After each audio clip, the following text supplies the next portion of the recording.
Hey guys, welcome back to Maelstrom Gaming Studios. I'm Craig, and today we're going to be talking about the chapter approved 2025-2026 mission deck. Now, this is not going to be a comprehensive review about every single card, change, whatever, but I'm going to talk about why I think this is the most important thing GW has released in all of 10th edition, besides obviously the launch box of 10th edition.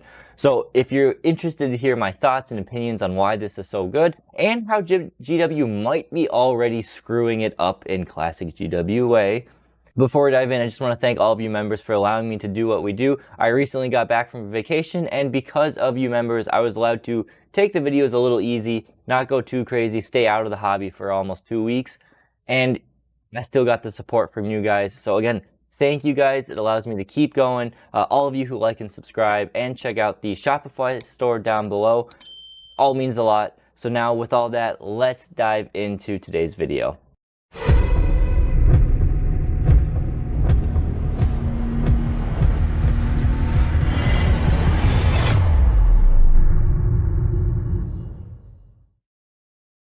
So I am back from vacation, like I said, and GW dropped this 2025-2026 mission deck way sooner than I expected. I all anticipated this to come out at the end of June. That was kind of when Pariah Nexus came out, but it's coming pretty soon, early June here. I was gone. I didn't really have access to internet most of the time, so I could not stay up to date, but I am back in it, studying, learning all of this new stuff, and I am super hyped for this deck. Now, again, I will say this one more time. This is not a comprehensive review of everything in here. I am mainly here to have a discussion as why I think this is so crucial to the hobby. GW finally releasing something like this. And important note, I don't know when this video is coming out. I'm recording it the end of May or towards the end of May before the deck has come out. I've seen pretty much everything in the deck. I just don't have it physically with the release schedule of we're not exactly sure when the bounce data slate is coming out. Yes, no, whatever. I'm just kind of recording this now, and I will pop this video in whenever it makes sense to do it. So it might be in 2 days, it might be in a week or two. I don't know, but just caveat before getting into this. So now let's get into it. What is this? Why this is so good? Since the 40k revamp in 8th edition, GW is primarily focused on their efforts around 2,000 point competitive games. That seems to be their way. They were pushing tournament involvement. It drove people to play more, buy more models, get the most competitive thing out there. And it was really their set in stone way. And it has been, like I said, that way since 8th edition, to the point where now 10th edition seems like it was designed to be a competitive, symmetric game, and then everything else was tacked on the side. With that, 1,000 point games and narrative games have kind of seen a significant decline in support, whereas in earlier editions, 5th, 6th, 7th, I'll say those because those are the ones I played before, they really did play towards more of the narrative, the storytelling.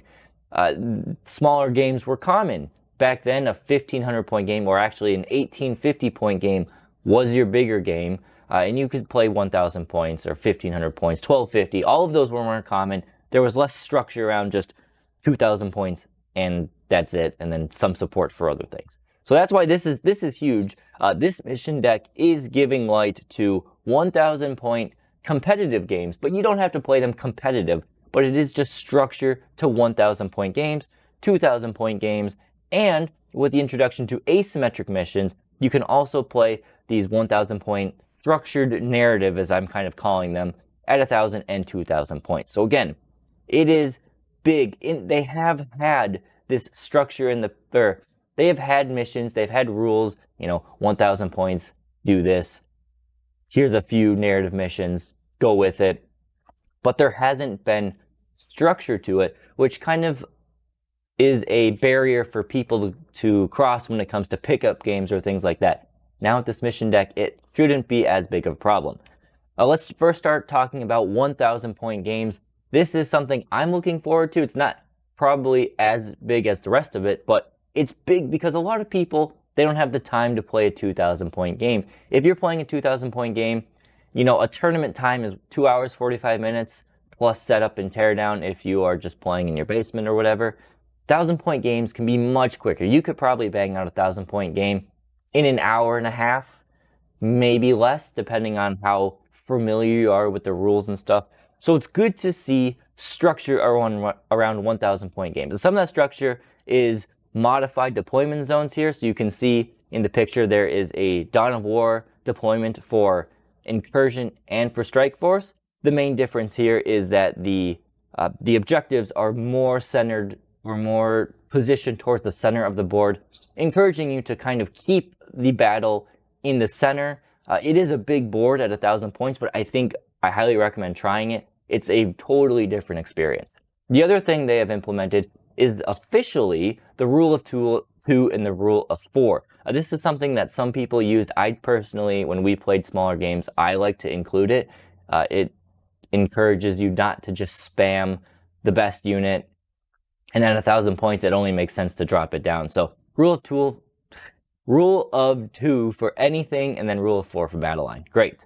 We've talked about the modified table layouts. Awesome. The other thing is that there is a modified missions. A few of them, like recover assets, for example, they have some clauses that at 1,000 points, some of the rules change or the scoring changes or when you can discard them change. And that's just to give a better feels good moment to 1,000 points, because there are some of the secondary missions where you have very few resources at 1,000 points compared to 2,000 points, and some of the missions you just don't have the ability to do them. So they have looked at that, thankfully, and accounted for it. And I think all in all, they have wrapped 1,000 points into a pretty nice package here with this deck. You'll probably see some on the channel. We probably won't go crazy with 1,000 points, but absolutely we're going to try them. It'll be quicker for us to film, quicker to film. We can probably go a little bit more in depth with it. It's another way to play and add variety to you guys. So that's 1,000 point games. Now, the thing I'm looking forward to the most are asymmetric missions. This is what I'm going to be calling structured narrative games. The way they work is they have a new primary mission and a new deployment, essentially. It's new cards, new scoring. You don't need to use the secondary missions. Nothing's stopping you, I guess, from doing it if you really want to, but that's not the point of these. And there is no specific terrain layout for these. Actually, if you use the GW layouts that they have in the tournament companion, I don't think these will go very well. This is more so set up the board, set up terrain how you want, build a narrative, have a cool base in one corner, and a barricade line across the middle of the board. That is the point of this. Again, this harkens back to older than 4th edition, 5th, 6th, where you were not playing to just beat your opponent on a competitive, perfectly mirrored table. You are telling a story with the game. You are having fun with this. I mean, obviously you want to win, but it doesn't matter who wins. You're playing out a fun mission at a larger scale. You could play it at 1,000. You could play it at 2,000. You could play it at 3,000 if you really want. You might have to tweak some of the deployments a bit, but you get the point. Perfect for casual games. We're going to be playing these on the channel, absolutely. I've been trying to figure out a way in the past to how to do casual and competitive.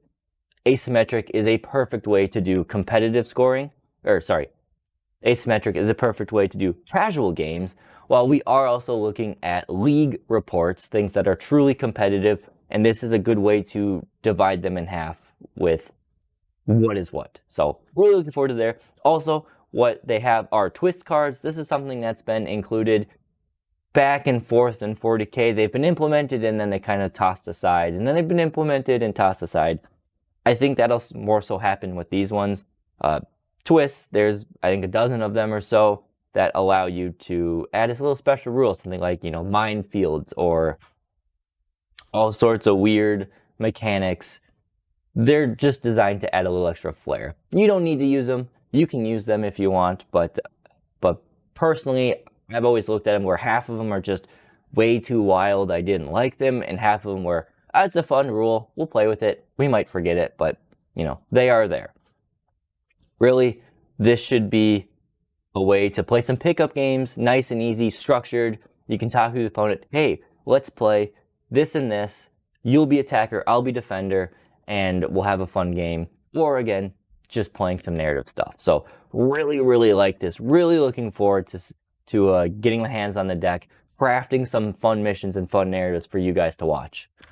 With all of this positivity, because truly I am extremely positive, extremely happy that GW have come out with this sort of support for everything, including the 2,000 point stuff.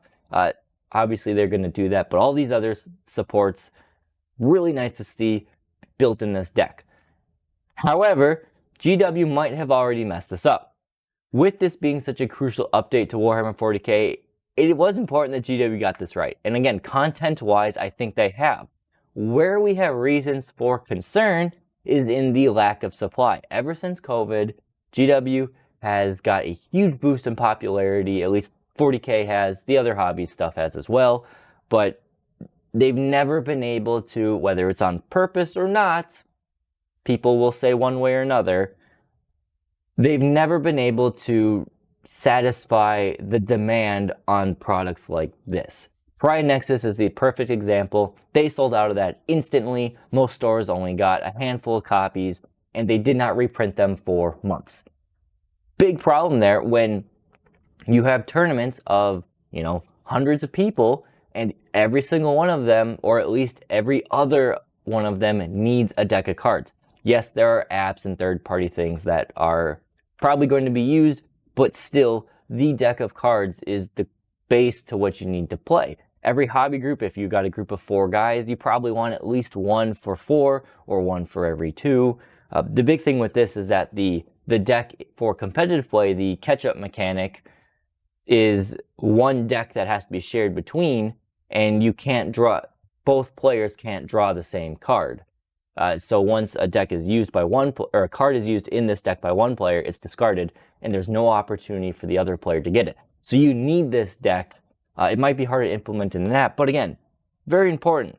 The problems, the signs we're seeing is that the pre-orders, they sold out in minutes. They were gone. Everybody got one. Luckily, our group, we were able, at least the 4 of us here for the channel, were able to secure at least one deck. So that's good. Thank you, Matt, for doing that while I was gone. We're hoping to get one more deck, so we've got 2 for the 4+ of us, and that'll be good. So we have one here for the channel and one to bring out to tournaments and stuff. But I have talked to a couple game stores around. We have a lot of them here in the area, but most of them sound like they're not getting the supplies they want. I've heard 6, 7, 8 that they're getting. Highest I've heard from one of our members here, they're getting 13 when they requested significantly more of it. And that is probably just not enough. So hopefully GW has a backup plan. They're already printing a second wave of these things to be sent out to stores. Because again, not only do you want to have these for everyone who's already playing the game, but most stores probably want a pair of these sitting on the shelves for when someone new comes into the game to say, hey, you're probably going to want this eventually. They have something to sell. So hopefully GW's got a plan. Otherwise, it's going to be resorting to us making our own decks, which is fine. That's GW's loss, really, for doing this. All of the cards are already out there on the internet, so you can find them and make your own decks, and I'm sure people are already doing that. So it is what it is. Hopefully you guys are able to get a deck. Let me know. That's pretty much all I'm talking about in this video. I just wanted to cover why I'm so ecstatic for this deck and our plans for it a little bit. So let me know down in the comments, were you able to get a deck? Do you have everybody you know got one, or are you splitting them, one for every 2 to 4 players? How did that work? And then let me know what you want to see from the 1,000-point games and the asymmetric games. For sure, we want to do at least one 1,000-point game at some point here to show off what a 1,000-point game can look like. But I think most importantly, we're probably going to do a monthly asymmetric mission game. It makes sense. Whether it's a live stream or a recorded battle report, I would like to add the variety of at least one asymmetric mission, at least one competitive league report style game, and then the other 1 or 2 will be up in the air. So that's what I got. What do you guys think? Are you ecstatic for this stuff, or are you just going to be looking at the 2,000 point stuff, nothing else? Are you going to ditch competitive 2,000 points and just play asymmetric? Let me know what you guys think down in the comments below. Thank you guys for watching, and we'll see you next time here at Maelstrom Gaming Studios.